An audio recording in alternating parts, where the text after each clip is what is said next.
Туугандар, ассаламу алейкум. 2 миллион бир аз кеми бар 10 соток жер срочно сатууга коюлду. Шашылыш алып койсоңуздар болот. Мына временкадан мына бул жерде арык турат. Арыктын нар жагы ошо участок 10 соток болуп калат. Бул жанында дагы бирөөнүн жери бар. Мунун адреси Ош Өзгөн жолунун трассанын боюндагы 30 адыр айылында. 30 адырдын киргенде баягы светофор кара суу поворот бар. Кара суу повороттон мындай түз бир 600-700 метр эмеге ылдыйга түшүп баратканда, кара суу тарапка баратканда мына жерде бир жол бар. Жолдон бери бир 150 метрдей кирсеңиздер, ушул жерде ушул жер бар. Бул ошол үйлөр турган жерлер.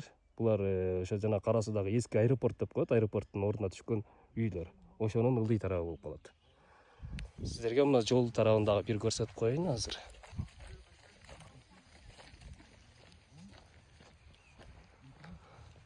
Мына ошол жол.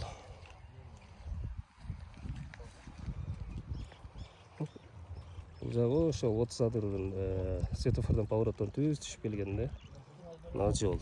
Дальше Кызыл Сарай, Кызыл Кошчу деген айылдар менен дальше чыгып кетет. Мына жол менен түз келесиздер.